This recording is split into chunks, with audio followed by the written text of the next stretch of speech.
नमस्कार, राज की बात में आपका स्वागत है। पश्चिम बंगाल की गूंज दिल्ली में सुनाई पड़ रही है। सुप्रीम कोर्ट में जो हर रोज नए नए रिपोर्ट सामने आ रहे हैं एसआईआर को लेकर, ममता बनर्जी का कंट्रोल धीरे धीरे छिनता जा रहा है। ममता बनर्जी ने सुप्रीम कोर्ट में आकर जो गलती की उसकी सजा अभी भी भुगतना पड़ रहा है। हर सवाल ऐसा जिसका जवाब चुनाव आयोग के पास हो, और चुनाव आयोग के किसी भी सवाल का जवाब ममता बनर्जी के पास नहीं रहा। पिछली बार की सुनवाई के दौरान ममता बनर्जी ने एक सवाल उठाया कि किस तरीके से पश्चिम बंगाल के प्रशासन पर चुनाव आयोग केंद्रीय कर्मचारियों को नियुक्त कर करके कंट्रोल करता जा रहा है।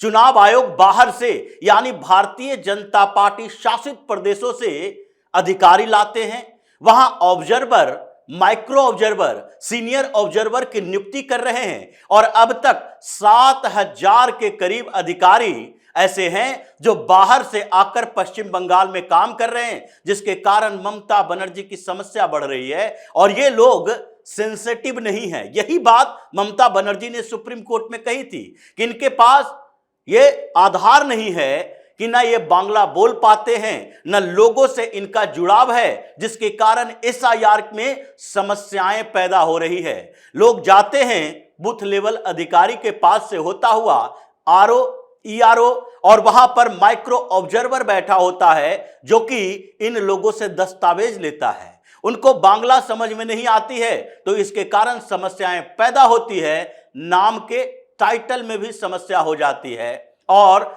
टैगोर, ठाकुर में ये लोग कंफ्यूज हो जाते हैं। चटर्जी, बनर्जी, ये सारे टाइटल जो हैं उसके स्पेलिंग मिस्टेक हो जाते हैं, क्योंकि वो बांग्ला में लिखे होते हैं, और जब अंग्रेजी में उसी को ट्रांसलेट किया जाता है तो टाइटल में समस्या होती है, जिसके कारण नाम मिसमैच होता है, और फिर इन लोगों का नाम वोटर लिस्ट से गायब हो जाता है।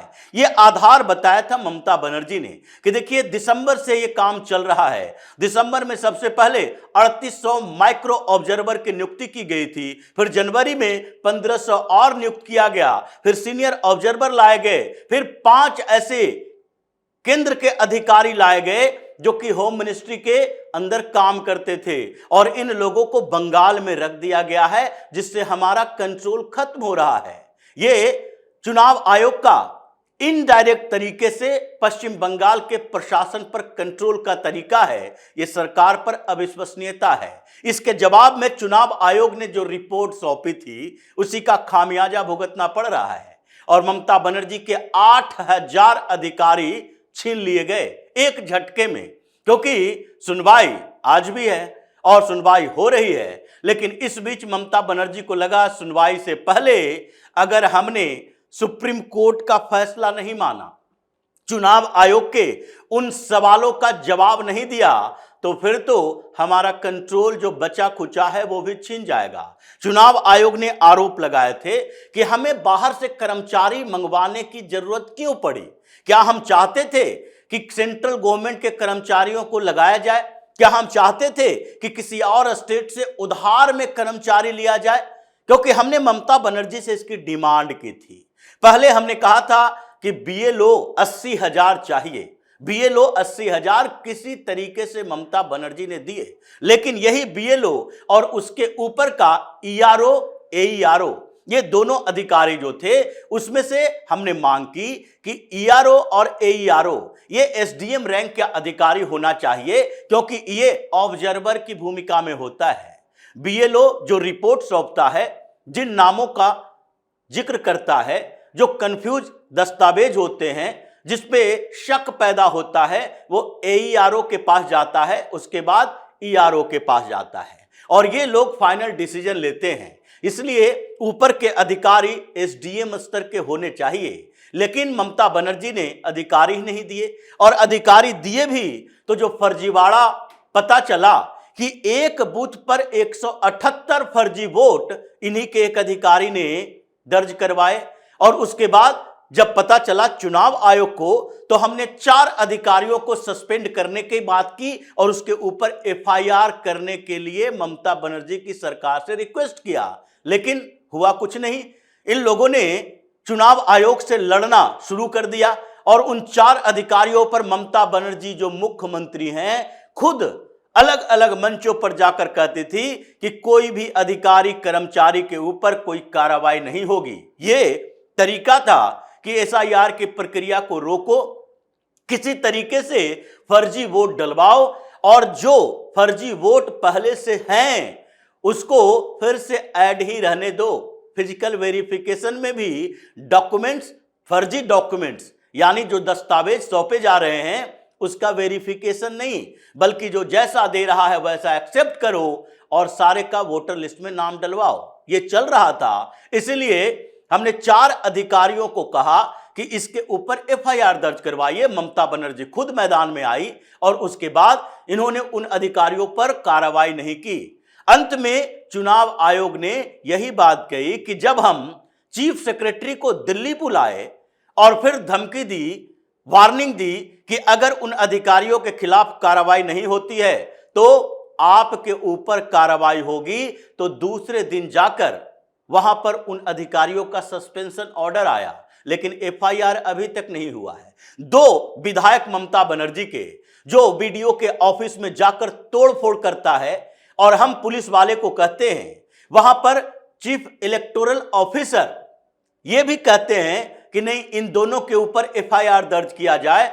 लोकल पुलिस एफआईआर दर्ज नहीं करती, उनके खिलाफ कोई कार्रवाई नहीं होता, तो क्या किया जाए? जब एडमिनिस्ट्रेशन से सपोर्ट नहीं मिल रहा तो हमने एसआईआर को निष्पक्ष और बेहतर तरीके से वोट शुद्धिकरण अभियान चलाने के लिए उन अधिकारियों के बदले बाहर से अधिकारी लाना शुरू कर दिया।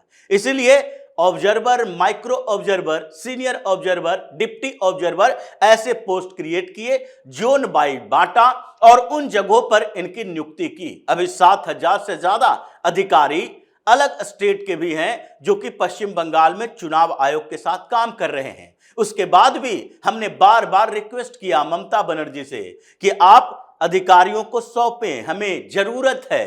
हुआ क्या?